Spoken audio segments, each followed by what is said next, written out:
Hey guys, welcome back to my channel the Indian girl और मैं हूँ Monalisa. So guys, thank you कि आप लोग मेरे साथ बने रहे हैं, क्योंकि अभी ना मेरा एग्ज़ाम अभी दिसंबर फर्स्ट से मिड तक चलेगा, ऐसा कुछ है।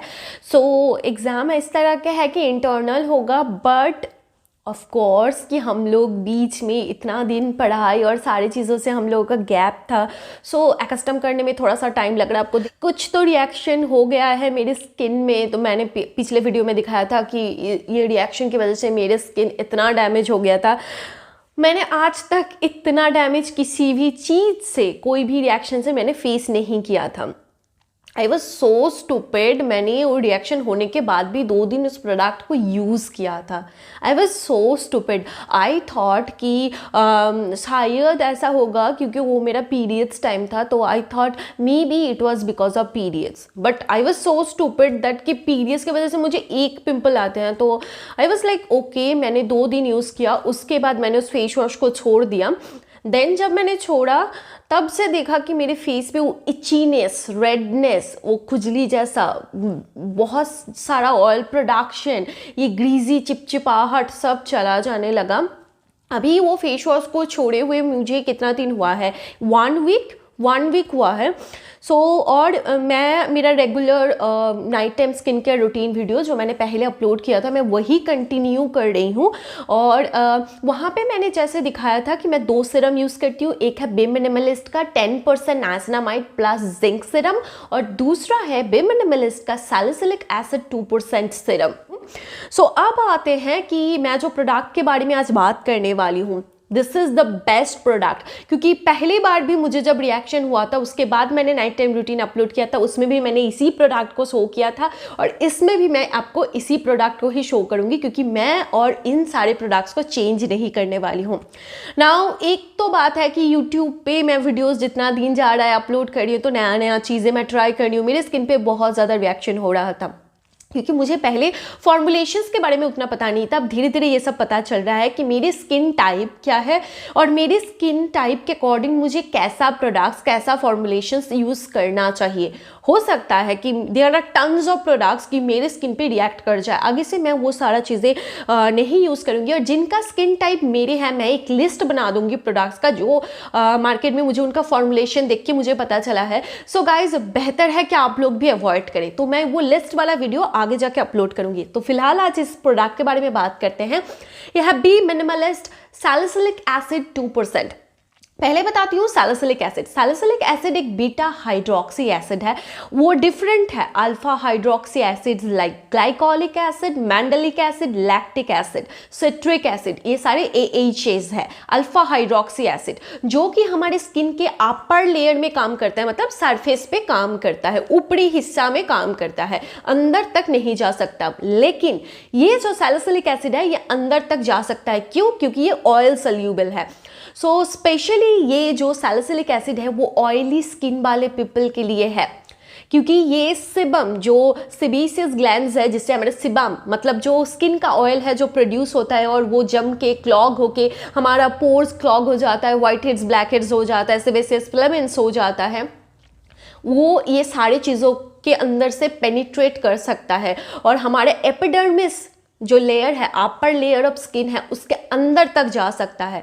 सो ये एक चीज़ है, इसीलिए ये बहुत अच्छा एक प्रोडक्ट है, एक सीरम है जिन लोगों को ब्लैक हेड्स और वाइट हेड्स है उनके लिए, और साथ ही साथ जिनके स्किन में पोस्ट इन्फ्लेमेटरी एरिथीमा मतलब PIE जैसा कि रेड, अगर आपकी स्किन पे इस तरह का रेड स्कार्स है, जो कि जनरली स्किन कैपिलरी डिस्टर्ब हो जाने की वजह से होता है, तो वो ये ठीक कर सकता है। और गाइस, मैं आपको रेकमेंड करूंगी कि अगर आपका स्किन मेरे जैसा है, मेरा स्किन क्या है, सेंसिटिव, ऑयली, एक्ने प्रोन, यानी मुझे जल्दी पिंपल्स हो जाते हैं, मेरे स्किन बहुत जल्दी रिएक्ट कर जाता है नए फॉर्मुलेशन से, स्पेशली ऑयल बेस्ड फॉर्मुलेशन से। ओके, जो ऑयल मैं स्किन से, अगर मैं स्किन पे मैं 15 मिनट आधा घंटा रख दूं तो ठीक है, पर उससे ज़्यादा रखूं तो मेरे स्किन में पिंपल्स आ जाते हैं।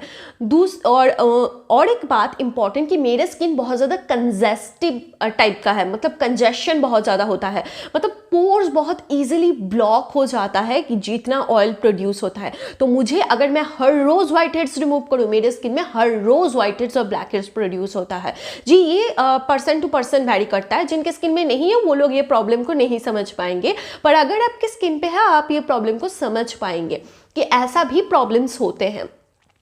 सो अगर आपका स्किन मेरे टाइप है, आप ये वाला प्रोडक्ट को डेफिनेटली परचेस कर सकते हैं। सो मैं इसको रेकमेंड करूँगी। आप बोल सकते हैं कि दी आप तो पहले एक एपिडुओ वाला बेंजोइल पेरोक्साइड क्रीम हमें सजेस्ट किए थे, आप इस बार उसको अपने रिएक्टिव एरियाज पे, पिंपल्स पे क्यों नहीं लगाए? देयर वाज रीजन कि 2 रीजन है। एक है बेंजोइल पेरोक्साइड, इससे 2.5% बेंजोइल पेरोक्साइड 2% सैलिसिलिक एसिड से वे हार्श है, बहुत हर्ष है, आपके स्किन को बहुत ज़्यादा ड्राई आउट करेगा।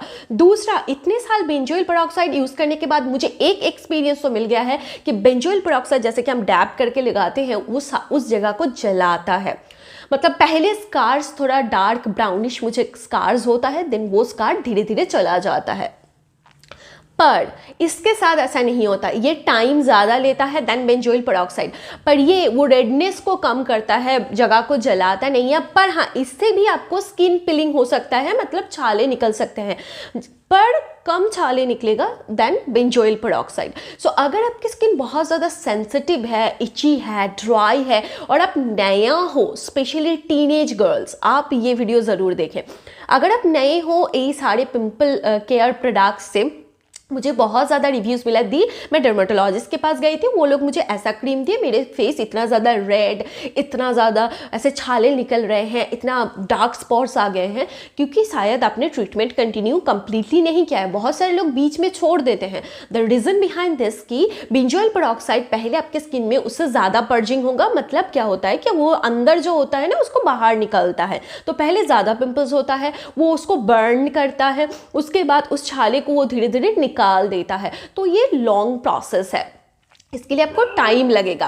पर अगर आप सैलिसिलिक एसिड का बात करें, सैलिसिलिक एसिड आपका जो वो पोस्ट इन्फ्लेमेटरी एरिथीमा है, रेड कलर का जो बाम, जो रेडनेस है, जिसको हम लोग आइस लगा के सूद करते हैं, उसको सूद करने के लिए ये बहुत अच्छा ऑप्शन है। सो देन आपको इसे कैसे यूज करना है, मैं आपको 3 तरीके बताऊंगी। एक आप, और हाँ, इसको हमेशा आप नाइट टाइम पे यूज़ करना, डे टाइम पे मत यूज़ करना। अगर आप नए हो सैलिसिलिक एसिड से, प्लीज़ आप डे टाइम पे मत यूज़ कीजिए। और अगर आप इसको यूज़ कर रहे हैं तो ज़्यादा सैलिसिलिक एसिड वाला फेस वॉश ना यूज़ करें, ज़्यादा आप ओवर ड्राई मत कीजिए अपनी स्किन को। ज़्यादा सैलिसिलिक एसिड मतलब 2% सैलिसिलिक एसिड वाला फेस वॉश, ऐसे अगर आप ऐसे नॉर्मल 0.5 to 1% सैलिसिलिक एसिड वाला फेस वॉश है तो चलेगा। अगर pH बैलेंस है तो ड्राई आउट नहीं करेगा, आप इसको भी यूज़ कर सकते हैं। तो आपको कैसे यूज़ करना है, पहला आप इसका 1 ड्रॉप, पहले अगर आप नए हो तो 1 ड्रॉप अपने मॉइस्चराइजर का एक पंप के साथ मिक्स कीजिए और रात में अप्लाई कीजिए। आंखों के चारों तरफ का एरिया, माउथ के चारों तरफ का एरिया को आप अवॉइड कीजिए अगर आपके पूरे फेस पे बम्स और पिंपल्स है। ओके, दूसरा है कि आप इसको एज अ मास्क यूज कर सकते हैं। अगर आप टीनेज गर्ल हो, आई विल हाईली रेकमेंड कि आप इसको पूरे फेस पे एज अ मास्क, जैसे कि केमिकल पील लगाते हैं उस तरह से आप लगाइए, 10 मिनट के लिए रखिए और वॉश कर दीजिए नॉर्मल पानी से। और हाँ, जब आप इसे लगाएंगे तो उससे पहले अपना फेस को वॉश जरूर कर लीजिएगा। और ये आपको कब करना है, हफ्ते में 2 दिन इवनिंग में करना है। और इसके बाद वॉश करने के बाद अपना night time skin care routine continue कीजिए। ओके, और हाँ, एक बात कि आप इसको विटामिन सी के साथ पेयर अप नहीं करेंगे। ओके, सो अगर आप रात पे इसे यूज़ कर रहे हैं तो विटामिन सी आप रात को ना यूज़ करेंगे, वरना स्किन पे इरिटेशन हो सकता है, क्योंकि दोनों ही बहुत ज़्यादा पोटेंट इंग्रेडिएंट्स हैं। ओके, इसको आप रेटिनॉल के साथ नहीं यूज़ करेंगे। आप इसको किसके साथ यूज़ कर सकते हैं, अल्फा आर्ब्यूटिन के साथ यूज़ कर सकते हैं। आप इसे यूज़ कर सकते हैं नायासिनामाइड के साथ, हाइलुरोनिक एसिड के साथ। सो ये जो 3 चीज़ें हैं आप इनके साथ यूज़ कर सकते हैं बेझिझक। और अगर आप थोड़ा सा मैच्योर स्किन है, mid-20s में है, आपकी स्किन बहुत ज़्यादा कंजेस्टेड है, आप इसको ओवरनाइट ट्रीटमेंट की तरह भी यूज़ कर सकते हैं, बट रोज़ मत कीजिएगा, ऑल्टरनेटिव डेज पे कीजिएगा। किस तरह से ना, जहाँ जैसे कि मुझे यहाँ पे ब्लैक हेड्स व्हाइट हेड्स का प्रॉब्लम है, आप इसको लेके यहाँ पे स्लैदर कर लीजिए। तो इस तरह से आप मॉइस्चराइज़र लगाने से पहले या फिर लगाने के बाद, बट अगर आप इसको लगा रहे हैं मॉइस्चराइज़र लगाने से पहले तो एट लीस्ट आप 5 मिनट दीजिए इसको एब्जॉर्ब होने में और फिर मॉइस्चराइज़र लगाइए। वरना ये क्या होगा कि आप जब मॉइस्चराइज़र इधर तक लेके जाएंगे ना तो आंखों के चारों तरफ के एरिया में भी फैल जाने के चांसेस रहते हैं। ओके, और एक चीज़ मैं आपको बताऊंगी कि अगर आपको कहीं पे एक्टिव पिंपल्स हैं तो आपको कैसे यूज़ करना है। आप इसके ड्रॉपर से भी यूज़ कर सकते हो, आप फिंगर टिप में लेके भी आप यूज़ कर सकते हो, पर बेटर है अगर आप क्यू टिप से यूज़ करें, पर वो सस्टेनेबल नहीं है। मतलब एनवायरनमेंट के लिए ज़्यादा प्लास्टिक यूजेस हो सकते हैं, ज़्यादा कॉटन यूजेस हो सकते हैं, तो मैं अवॉइड करती हूँ। मैं ड्रॉपर से अपने फिंगर टिप में हाथों को अच्छे से वॉश करने के बाद लेती हूँ, फिर जाके लगाती हूँ। मैं डायरेक्ट ड्रॉपर को टच करके कभी भी एक्ने पे नहीं लगाती हूँ, क्योंकि एक्ने पे पी एक्ने बोल के एक बैक्टीरिया होता है और बहुत सारा सिस्ट बैक्टीरियाज वहाँ पे होता है। तो अगर मैं उसको डायरेक्ट लगाऊंगी तो प्रोडक्ट के अंदर बैक्टीरियल ग्रोथ के चांसेस रहते हैं। और हाँ, ये वाला प्रोडक्ट आप ज़्यादा एसिडिक प्रोडक्ट्स के साथ ना यूज़ करें। ओके, तो प्रॉब्लम हो सकता है, क्योंकि इसका पीएच है 3.5 to 4.0, जो कि हमारे स्किन के पीएच से थोड़ा सा लोअर पीएच है। सो बेटर है कि आप इसको पेप्टाइड सीरम के साथ ना पेयर अप कीजिए। मतलब अगर आप आज यूज़ कर रहे हैं ये वाला सीरम तो आप कल यूज़ कीजिए अपना पेप्टाइड सीरम, क्योंकि पेप्टाइड सीरम जो है वो हमारा स्किन का जो पीएच है उसी पीएच में ही वो काम करता है। तो दोनों का पीएच मतलब काइंड ऑफ न्यूट्रलाइज हो जाएगा उसका इफेक्ट। तो इसीलिए बोला जाता है पेप्टाइड सीरम के साथ आप BHA को मत पेयर अप कीजिए। कर सकते हैं बट आई विल रेकमेंड कि आप ना पेयर अप कीजिए, क्योंकि आप जितना भी पैसों का प्रोडक्ट खरीद रहे हो you want the maximum of from that product, right. Retinol के साथ भी है। रेटिनॉल भी हमारा स्किन का जो पीएच है उसी में काम करता है। सो और रेटिनॉल खुद बहुत ज़्यादा पोटेंट है। सो आप इसको कभी भी रेटिनॉल के साथ पेयर अप मत कीजिएगा। और आप अगर इसको एज अ मास्क यूज़ कर रहे हैं तो मेक श्योर आप कुछ सूदिंग टाइप का हाइलुरोनिक एसिड सीरम या फिर ऐसा कुछ लगाने के बाद रात का रेटिनॉल यूज़ करें। और रेटिनॉल अगर आप रेटिनो ए यूज़ कर रहे हैं तो अगर आप जिस दिन इसे यूज़ कर रहे हैं उस दिन मैं आपको रेटिनो ए यूज़ करने का कोई भी मतलब सजेशन नहीं दे पाऊंगी, क्योंकि उससे स्किन में इरिटेशन के चांसेस रहते हैं। सो बेटर है अगर आप रेटिनो ए क्रीम यूज़ कर रहे हैं तो आप इसे सिर्फ और सिर्फ ब्लैकहेड्स व्हाइटहेड्स पे यूज़ कीजिए। वरना पिंपल्स पे अगर आप ओवर यूज़ करेंगे ना तो उस जगह पे आपको बहुत ज़्यादा रेडनेस और इचीनेस, ड्राइनेस हो सकता है, बहुत स्किन पिलिंग हो सकता है, और साथ ही साथ आपका स्किन बहुत ज़्यादा ड्राई इन्फ्लेम्ड हो सकता है। और make sure I will suggest कि अगर आप टीनेजर हो तो इसको आप मॉइस्चराइज़र के बाद एज अ स्पॉट ट्रीटमेंट और समथिंग आप लगाइए। उससे क्या होगा, अगर पहले वीक में आप कम से कम मॉइस्चराइज़र के ऊपर लगाइए तो बेटर ये होगा कि वो आपके स्किन में डायरेक्टली नहीं पड़ेगा। अगर आपका स्किन बहुत ज़्यादा सेंसिटिव है तो थोड़ा सा भी वो स्किन पिलिंग और जलन की चांसेस नहीं रहेगा। तो इरिटेशन, डॉक्टर वनीता राटर्न से मैंने एक चीज़ सीखा है, the more irritation you will get the more hyperpigmentation you will get also. मतलब आपके स्किन में और ज़्यादा दाग धब्बे आने के चांसेस बढ़ जाएंगे अगर आपके स्किन में ज़्यादा जलन हो तो।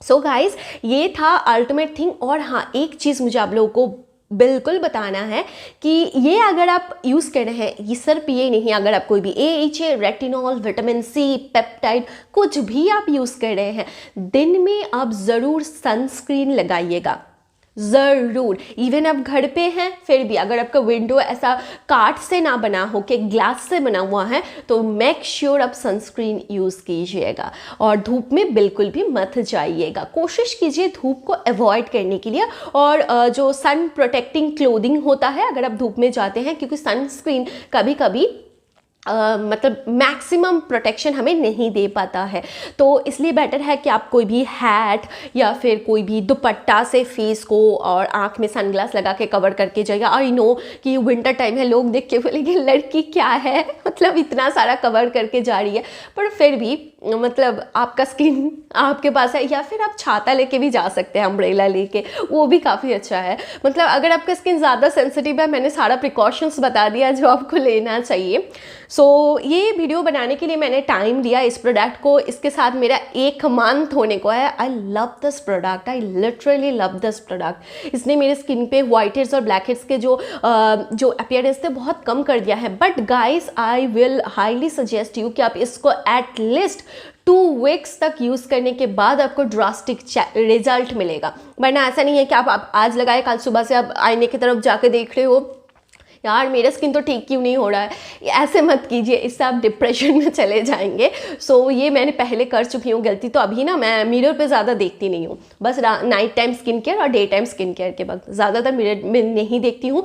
2 हफ्ते बाद अगर आप क्लोजली मिरर में देखेंगे तो आपको डिफरेंस नज़र आएगा। सो हर एक्टिव या फिर हर स्किन केयर के साथ थोड़ा सा पेशेंस रहिए। 1 मंथ 28 डेज सर्कल एटलीस्ट एक प्रोडक्ट को आपको देना चाहिए अगर आपको कोई भी ड्रास्टिक रिजल्ट दिखना है तो। ओके गाइज, आई होप मैं आपको कुछ अच्छा स्किन केयर एजुकेशन प्रोवाइड कर पाई हूँ। अगर आपको वीडियो इन्फॉर्मेटिव लगा, अच्छा लगा, तो प्लीज़ आप इस वीडियो को एक लाइक ज़रूर कर देना और मेरे चैनल को ज़रूर सब्सक्राइब कर लीजिए आगे ऐसे वीडियोस और देखने के लिए। सो आज के वीडियो के लिए बस इतना ही, फिर मिलते हैं मेरे नेक्स्ट वीडियो में, तब तक के लिए bye bye, love you all.